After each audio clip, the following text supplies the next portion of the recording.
வணக்கம். சுப்ரீம் செய்திகளுக்காக இரா செல்வமணி. இன்றைய முதன்மை செய்திகள். அரசு பணிக்கான தேர்வில் தோல்வி அடைந்ததால் பட்டதாரி இளம்பெண் தற்கொலை செய்து கொண்ட சம்பவம் பெரும் சோகத்தை ஏற்படுத்தியுள்ளது.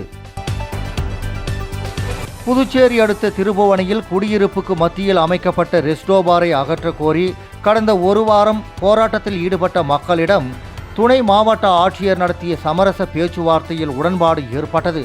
இதனை அடுத்து அவர்கள் போராட்டத்தை கைவிட்டனர். புதுச்சேரி நாவர்குளம் பகுதியில் திடீரென பலத்த இடியுடன் கனமழை பெய்தது. இதில் இடி தாக்கி வீடு சேதமடைந்ததால் வீட்டில் இருந்தவர்கள் நூல் இழையில் உயிர் தப்பினர். அரசு பணிக்கான தேர்வில் தோல்வி அடைந்ததால் பட்டதாரி இளம்பெண் தற்கொலை செய்து கொண்ட சம்பவம் பெரும் சோகத்தை ஏற்படுத்தியுள்ளது. முதலியார்பேட்டை தொகுதிக்கு உட்பட்ட மூகாம்பிகை நகரை சேர்ந்தவர் ஜெயக்குமார். இவர் கடந்த 6 ஆண்டுகளுக்கு முன்பு இறந்துவிட்டார். அவரது மனைவி ஜெயலட்சுமி அதே பகுதியில் உள்ள தனியார் பள்ளியில் பணிபுரிந்து வருகிறார். இவரது மூத்த மகள் பவித்ரா பொறியியல் பட்டதாரியான இவர் கடந்த சில ஆண்டுகளாக அரசு வேலைக்காக போட்டித் தேர்வு எழுதி வந்தார். இந்த நிலையில் மேல்நிலை இளநிலை எழுத்தர் பணிக்கான தேர்வில் தோல்வி அடைந்ததாக கூறப்படுகிறது.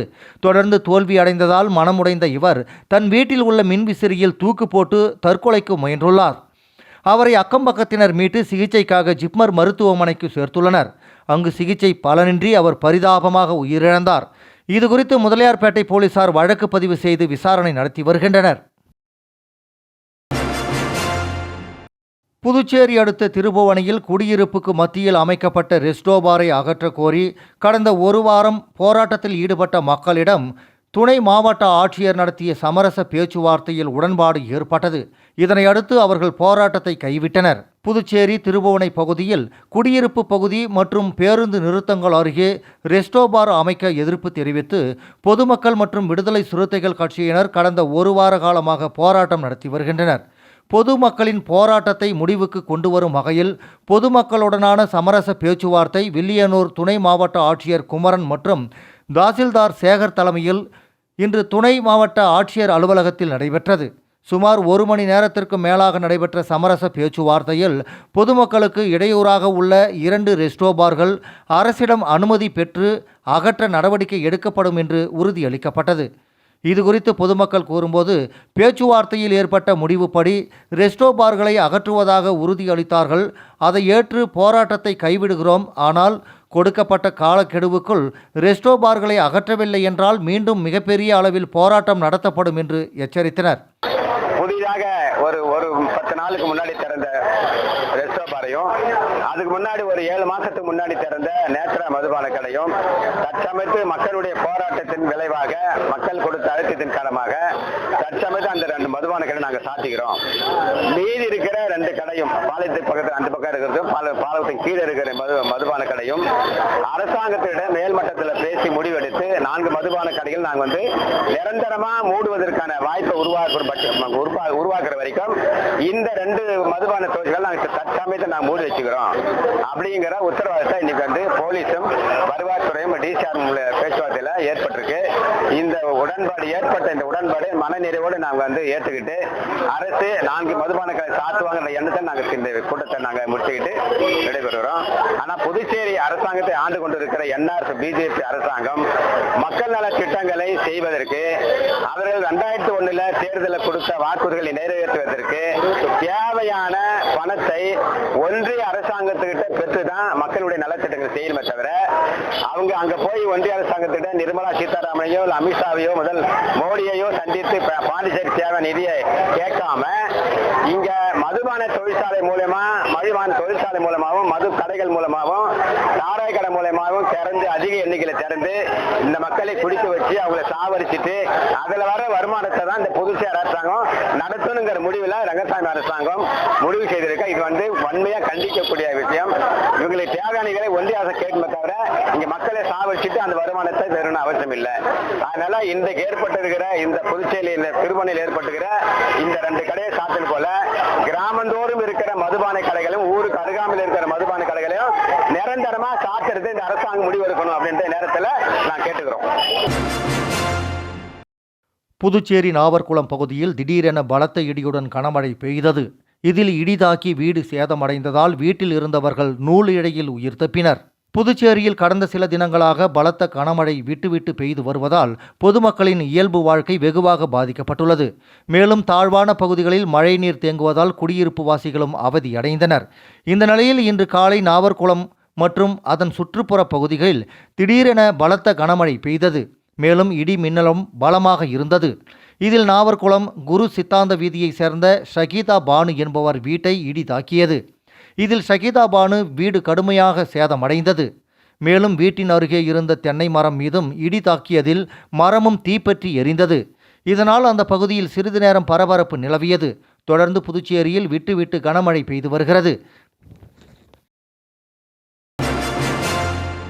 புதுச்சேரியில் விட்டு கனமழை பெய்து வருவதால் பள்ளி கல்லூரிகளுக்கு விடுமுறை அறிவிக்கப்பட்டுள்ளது.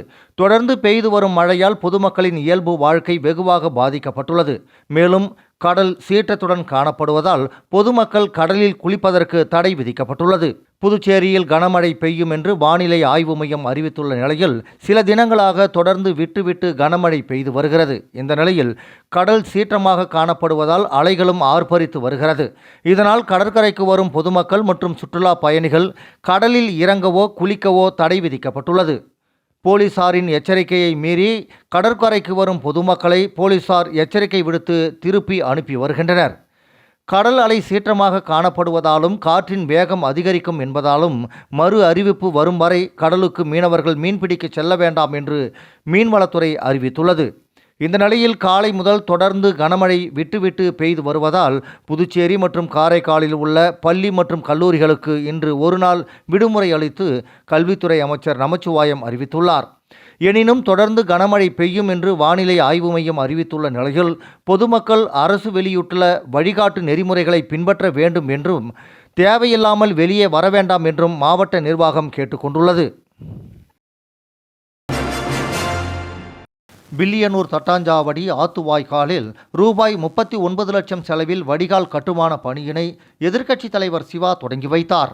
புதுச்சேரி மாநிலம் வில்லியனூர் கொம்யூன் வில்லியனூர் சட்டமன்ற தொகுதிக்கு உட்பட்ட வில்லியனூர் ஒதியம்பட்டு வருவாய் கிராமம் தட்டாஞ்சாவடி பிரதான சாலையில் இருந்து ஆத்துவாய்க்கால் பிரதான கால்வாய் வரை ஆத்துவாய்க்கால் கிளை வாய்க்காலில் 39,11,000 செலவில் பிசிசி வடிகால் கட்டுமானம் கட்டுவதற்காக பொதுப்பணித்துறை நீர்ப்பாசன கோட்டத்தின் மூலம் மேற்கொள்ளப்பட உள்ள பணிக்கான பூமி பூஜை நிகழ்ச்சி தட்டாஞ்சாவடி அரசு பள்ளி அருகில் இன்று காலை நடைபெற்றது.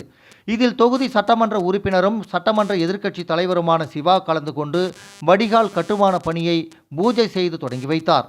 இந்த நிகழ்ச்சியில் பொதுப்பணித்துறை நீர்ப்பாசன கோட்ட செயற்பொறியாளர் ராஜ்குமார், உதவி பொறியாளர் மதிவாணன், இளநிலை பொறியாளர் ஷியாம், பெஃபியன் மற்றும் ஊர் முக்கியஸ்தர்கள் பழனி, தெய்வநாயகம், வீரக்கண்ணு, தங்க, கதிர்வேல், சந்தோஷ், ராமஜெயம், ஆனந்த், புவனேஷ், காட்டாண்டி, பிரவீன், கார்த்தி, திமுக தொகுதி செயலாளர் மணிகண்டன், பொதுக்குழு உறுப்பினர் தர்மராஜ், வர்த்தக அணி அமைப்பாளர் ரமணன், ஆதி திராவிடர் அணி தலைவர் பழனிசாமி, வர்த்தக அணி துணை அமைப்பாளர் சரவணன், தொகுதி செயற்குழு உறுப்பினர் சுப்பிரமணியன், ரவி, முத்து, கோதண்டம் ஆகியோர் கலந்து கொண்டனர். புதுச்சேரி மண்ணாடிப்பட்டு தொகுதிக்கு உட்பட்ட திருக்கனூர் பகுதியில் உள்ள பள்ளி மாணவர்களுக்கு விளையாட்டு உபகரணங்களை தனது சொந்த செலவில் உள்துறை அமைச்சர் நமச்சிவாயம் வழங்கினார். புதுச்சேரி மண்ணாடிப்பட்டு தொகுதிக்கு உட்பட்ட திருக்கனூர் பகுதியில் உள்ள பள்ளி மாணவர்கள் அமைச்சர் நமச்சிவாயத்தை சந்தித்து விளையாட்டு உபகரணங்கள் வாங்கி தருமாறு கேட்டுக்கொண்டனர். உடனடியாக மாணவர்களுக்கு விளையாட்டு உபகரணங்களை உள்துறை அமைச்சர் நமச்சிவாயம் தனது சொந்த செலவில் மாணவர்களுக்கு வழங்கினார். விளம்பர இடைவேளைக்கு பிறகு செய்திகள் தொடரும். புது உலகம், புது வாழ்க்கை, அதை ஒரு இளவரசியை போல கடந்து செல்லணும். அதுக்கு நம்மளை அலங்கரிக்க முகல் காலகட்டத்தின் கலாச்சாரத்தை தழுவி அற்புதமான தங்க நகைகளை மெஹஃபில் கலெக்ஷனாக உருவாக்கி தருது ஜோசா லூகாஸ். மெஹஃபில், இனி மனங்களை வெல்லலாம். Mehfil, classical Mughal design jewelry from Josa Lucas. புது உலகம், புது வாழ்க்கை, அதை ஒரு இளவரசியை போல கடந்து செல்லணும். அதுக்கு நம்மளை அலங்கரிக்க முகல் காலகட்டத்தின் கலாச்சாரத்தை தழுவி அற்புதமான தங்க நகைகளை மெஹஃபில் கலெக்ஷனாக உருவாக்கி தருது ஜோசா லூகாஸ். மெஹஃபில், இனி மனங்களை வெல்லலாம். Mehfil Classical Mughal Design Jewelry from Chosalukas. மானவலி சட்டமன்ற தொகுதி தவளக்குப்பம் சீனிவாசா நகரில் ரூபாய் 32 லட்சம் திட்ட மதிப்பீட்டில் புதிய கழிவுநீர் வாய்க்கால் அமைக்கும் பணிகளை சட்டப்பேரவைத் தலைவர் செல்வம் இன்று பூமி பூஜை செய்து தொடங்கி வைத்தார். தவளக்குப்பம் சீனிவாசன் நகர் பகுதியில் கழிவுநீர் செல்ல சரியான வடிகால் வசதி இல்லாமல் இருந்து வந்தது. இது தொடர்பாக அந்த பகுதி மக்கள் தொகுதி சட்டமன்ற உறுப்பினரும் சட்டப்பேரவைத் தலைவருமான செல்வம் அவர்களிடம் கோரிக்கை வைத்தனர். சட்டப்பேரவைத் தலைவர் செல்வம் இது தொடர்பாக உரிய நடவடிக்கை எடுத்து தனது சட்டமன்ற தொகுதி மேம்பாட்டு நிதியிலிருந்து ரூபாய் 32 லட்சம் திட்ட மதிப்பீட்டில் அரியாங்குப்பம் கொம்யூன் பஞ்சாயத்து மூலம் இந்த பணிகளை தொடங்க அரசாணை பெற்றுத் தந்தார். அதன் அடிப்படையில் பணிகளை தொடங்கும் முகமாக இன்று 24ஆம் தேதி சீனிவாசா நகரில் நடைபெற்ற பூமி பூஜை நிகழ்ச்சியில் சட்டப்பேரவைத் தலைவர் கலந்து கொண்டு வடிகால் வாய்க்கால் அமைக்கும் பணிகளை தொடங்கி வைத்தார். இந்த நிகழ்ச்சியில் அரியாங்குப்பம் கொம்யூன் பஞ்சாயத்து ஆணையர் விநாயகமூர்த்தி, உதவி பொறியாளர் நாகராஜன், இளநிலை பொறியாளர் திருமதி சரஸ்வதி மற்றும் அந்த பகுதி முக்கிய பிரமுகர்கள் கிருஷ்ணமூர்த்தி ரெட்டியார், மாவட்ட தலைவர் சுகுமாரன், துணைத் தலைவர் மணிகண்டன், கோபு, ராஜா, யுவராஜ் மற்றும் சீனிவாசா நகர் பொதுமக்களும் கலந்து கொண்டனர். சிறப்பு கூறு நிதி செலவினம் குறித்து முதல்வர் வெள்ளை அறிக்கை வெளியிட வேண்டும் என புதுச்சேரி மக்கள் முன்னேற்றக் கழக தலைவர் ராமதாஸ் வலியுறுத்தியுள்ளார். இது தொடர்பாக அவர் வெளியிட்டுள்ள அறிக்கையில், முதல்வர் சமர்ப்பித்த இடைக்கால 5 ஆண்டு பட்ஜெட் காலத்தில் ஒரு ஆண்டு கூட 16% நிதியை இவரது அரசு செலவு செய்யவில்லை. இந்த காலகட்டத்தில் ஆதி திராவிட சமுதாய மக்களுக்கு 1 ரூபாய் கூட மூலதன செலவு செய்யவில்லை. வீடு மற்றும் மனைப்பட்டா இல்லாமல் ஆதி திராவிட பழங்குடி இன மக்கள் நிறைய பேர் உள்ளனர். அவர்கள் வாழும் கிராமம் மற்றும் நகர பகுதிகளில் அடிப்படை சமூக கட்டமைப்புகள் உருவாக்கி தரப்படவில்லை. காரைக்கால், நெடுங்காடு தொகுதியில் இந்த மக்கள் வசிக்கும் கிராமங்களை முதல்வர் நேரில் பார்க்க வேண்டும். பழங்குடியின மக்களுக்கான இடஒதுக்கீட்டை மத்திய அரசிடம் இருந்து இந்த அரசு இன்னும் பெற்றுத்தர முடியவில்லை. முதல்வர் சொல்வது போல் 16% சிறப்பு கூறு நிதி இம்மக்களுக்கு செலவு செய்யப்பட்டிருந்தால் கடந்த 10 ஆண்டுகளில் செயல்படுத்திய திட்டங்கள் என்னென்ன, எவ்வளவு நிதி ஒதுக்கப்பட்டது, எவ்வளவு நிதி செலவு செய்யப்பட்டது என்பது குறித்து வெள்ளை அறிக்கை அரசு வெளியிட வேண்டும் என்று அதில் கூறப்பட்டுள்ளது. தமிழ்நாடு கடலோர பகுதிகளில் சூறைக்காற்று வீசும் என வானிலை மையம் எச்சரித்துள்ள நிலையில் இன்று முதல் மறு அறிவிப்பு வரும் வரை புதுச்சேரி மீனவர்கள் கடலுக்கு செல்ல வேண்டாம் என அரசு அறிவுறுத்தியுள்ளது. இது தொடர்பாக புதுச்சேரி அரசு மீன்வளம் மற்றும் மீனவர் நலத்துறை மீன்பிடி துறைமுக வளாகம் வெளியிட்டுள்ள செய்திக்குறிப்பில், 24ஆம் தேதி தேதியிட்ட இந்திய அரசின் சென்னை மண்டல வானிலை ஆய்வு மையத்தின் அறிவிப்பின்படி 25ஆம் தேதி அன்று முதல் தமிழக கடலோர பகுதிகள், மன்னார் வளைகுடா மற்றும் குமரிக்கடல் பகுதிகளில் சூறாவளி காற்று மணிக்கு 45 முதல் 55 கிலோமீட்டர் வேகத்திலும் இடையிடையே 65 கிலோமீட்டர் வேகத்திலும் வீசக்கூடும் என்று தெரிவித்துள்ளது. இதன் காரணமாக புதுச்சேரியில் உள்ள மீன்பிடி விசைப்படகு மற்றும் நாட்டுப்படகு மீனவர்கள் இன்று முதல் மறு அறிவிப்பு வரும் வரை கடலுக்கு மீன்பிடிக்க செல்ல வேண்டாம் என கேட்டுக்கொள்ளப்படுகிறது.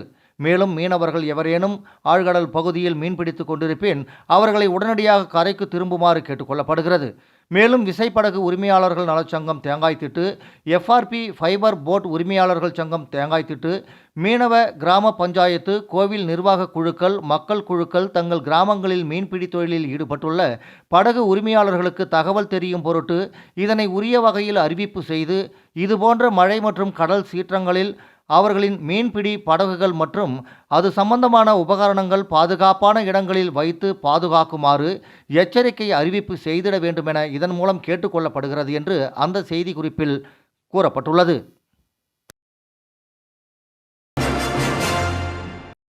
எஸ்ஐஆர் குறித்து கேள்வி எழுப்பிய கலைஞர் தொலைக்காட்சி நிருபர் மீது தாக்குதல் நடத்திய சீமான் மற்றும் அவரது தொண்டர்கள் கூட்டத்திற்கு புதுச்சேரி மாநில திமுக தனது கண்டனத்தை தெரிவித்துள்ளது. இது தொடர்பாக திமுக மாநில அமைப்பாளர் சிவா வெளியிட்டுள்ள கண்டன அறிக்கையில், அரசியல் கட்சியின் தலைவர்களுக்கு பெருந்தன்மையும் முதிர்ச்சியும் பொறுமையும் தேவை. பொது விவாதங்களில் பொதுமக்களும் செய்தியாளர்களும் அவர்களிடம் வைக்கும் கேள்விகளுக்கு நிதானத்துடனும் மரியாதையுடனும் பதிலளிக்க வேண்டும். பேரறிஞர் அண்ணா, முத்தமிழ் அறிஞர் கலைஞர் போன்றவர்கள் பத்திரிகையாளர்களின் எவ்வித கேள்விகளுக்கும் கோபமின்றி பதிலளித்து அவர்களின் உறவை பேணி வந்தனர். அதே வழியில்தான் கழக தலைவர் தளபதி அவர்களும் பத்திரிகையாளர்களை எதிர்கொள்கிறார். ஆனால் நாம் தமிழர் கட்சி ஒருங்கிணைப்பாளர் சீமான் போன்ற அரசியல்வாதிகள் பத்திரிகையாளர்களின் கேள்விகளுக்கு முறையாக பதில் கூறாமல் அவர்கள் எந்த பத்திரிகை எந்த ஊடகம் என்று விசாரித்து மிரட்டுவதும் பொதுவெளியில் அவர்களை ஒருமையில் பேசுவதும் தனது தற்குறி பரிவாரங்களுடன் அவர்களை அவமரியாதை செய்வதையும் தொடர்கதையாக வைத்துள்ளனர். இதுபோன்ற அநாகரீக செயலில் சீமான் தொடர்ந்து ஈடுபடுவதை தமிழ் மக்கள் நன்கு அறிவர். பத்திரிகையாளர்கள் கேட்கும் கேள்விகளுக்கு முறையாக பதிலளிக்க வக்கின்றி அவர்களை அவமரியாதை செய்வது இவர்களின் வக்ரபுத்தியை காட்டுகிறது. ஒரு சாதாரண மனிதனுக்கு இருக்கும் கண்ணியம் கூட இவருக்கு இல்லை. தன்னை எங்கோ வானத்தில் இருந்து குதித்தவர் என்றும் யாரும் எதிர்கேள்வி கேட்கக்கூடாது என்றும் இருமாந்து இருக்கின்றார். இன்று புதுச்சேரி வில்லியனூர் தனியார் திருமண நிலையத்தில் நடந்த ஒரு செய்தியாளர் சந்திப்பில் கலந்து கொண்ட சீமான் எஸ்ஐஆர் பற்றி கேள்வி எழுப்பிய கலைஞர் தொலைக்காட்சி நிருபர் திரு ராஜி என்பவரை அவர் எந்த தொலைக்காட்சி என்று கேட்டு உன்னையெல்லாம் எவன் கேள்வி கேட்க சொன்னது, உனக்கெல்லாம் என்ன யோக்கியதை இருக்கிறது என்று ஒருமையில் தரக்குறைவாக வார்த்தையில் தீட்டி அவரை கேள்வி கேட்கக்கூடாது என்று மிரட்டி இருக்கிறார். அத்துடன் தன்னுடன் வந்த அடிவருடிகளை ஏவி தொலைக்காட்சி நிருபரை நெட்டி தள்ளி தாக்க செய்துள்ளார். இது மிக கேவலமான அத்துமீறல் என்பதுடன் ஜனநாயகத்தை கேள்வி கூத்தாக்கும் செயலாகும். செய்தியாளர்களுக்கு துணையாக யாரும் இல்லை என்ற எண்ணத்தில் தனது ஆட்களை வைத்து அவர்களை தாக்குவது காட்டுமிராண்டித்தனமாகும். அந்த பத்திரிகையாளருக்கு ஆதரவாக நாங்கள் களத்தில் இறங்கினால் நீங்கள் இருக்கும் இடம் தெரியாமல் போய்விடுவீர்கள். ஆனால் எங்கள் கழகம் அப்படி எங்களை வளர்க்கவில்லை. சமூக நீதி வழியில் நாங்கள் வீறுநடை போடுகிறோம். கலைஞர் தொலைக்காட்சியுடன் அரசியல் ரீதியாக சீமான் மோதட்டம், நாங்கள் சந்திக்க தயாராக இருக்கிறோம். அதை விடுத்து அப்பாவி செய்தியாளரிடம் மோதுவது கீழ்த்தரமான செயலாகும். இது குறித்து புதுச்சேரி பத்திரிகையாளர் சங்கத்தினர் வில்லியனூர் காவல் நிலையத்தில் புகார் அளித்துள்ளனர். காவல்துறை உரிய நடவடிக்கையை பாகுபாடின்றி எடுக்க வேண்டும். தன்னுடன் பயணிக்கும் தனது கட்சியினரையே கேவலமாக நடத்தும் சீமானுக்கு பத்திரிகையாளர் ஒன்றும் பெரிதில்லைதான் என்றாலும் இதுபோன்ற கேவலங்கள் இனியும் புதுச்சேரியில் தொடர்ந்தால் விரட்டி அடிக்கப்படுவீர்கள் என்பதை எச்சரிக்கையாக தெரிவித்துக் கொள்கிறேன் என்று அந்த அறிக்கையில் குறிப்பிட்டுள்ளார்.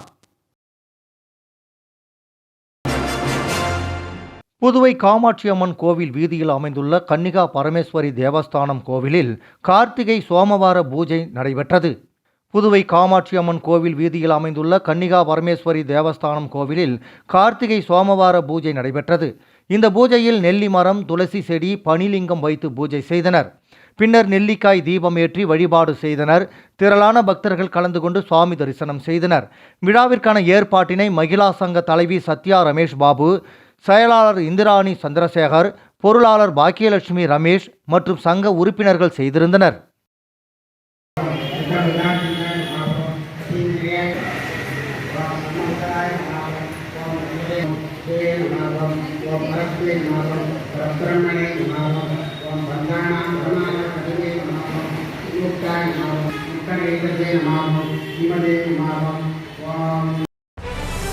அரசு பணிக்கான தேர்வில் தோல்வி அடைந்ததால் பட்டதாரி இளம்பெண் தற்கொலை செய்து கொண்ட சம்பவம் பெரும் சோகத்தை ஏற்படுத்தியுள்ளது. புதுச்சேரி அடுத்த திருபுவனையில் குடியிருப்புக்கு மத்தியில் அமைக்கப்பட்ட ரெஸ்டோ பாரை அகற்ற கோரி கடந்த ஒரு வாரம் போராட்டத்தில் ஈடுபட்ட மக்களிடம் துணை மாவட்ட ஆட்சியர் நடத்திய சமரச பேச்சுவார்த்தையில் உடன்பாடு ஏற்பட்டது. இதனை அடுத்து அவர்கள் போராட்டத்தை கைவிட்டனர். புதுச்சேரி நாவர்குளம் பகுதியில் திடீரென பலத்த இடியுடன் கனமழை பெய்தது. இதில் இடிதாக்கி வீடு சேதமடைந்ததால் வீட்டில் இருந்தவர்கள் நூல் இழையில் உயிர் தப்பினர். இந்த செய்தி அறிக்கை இத்துடன் நிறைவு பெறுகிறது. வணக்கம்.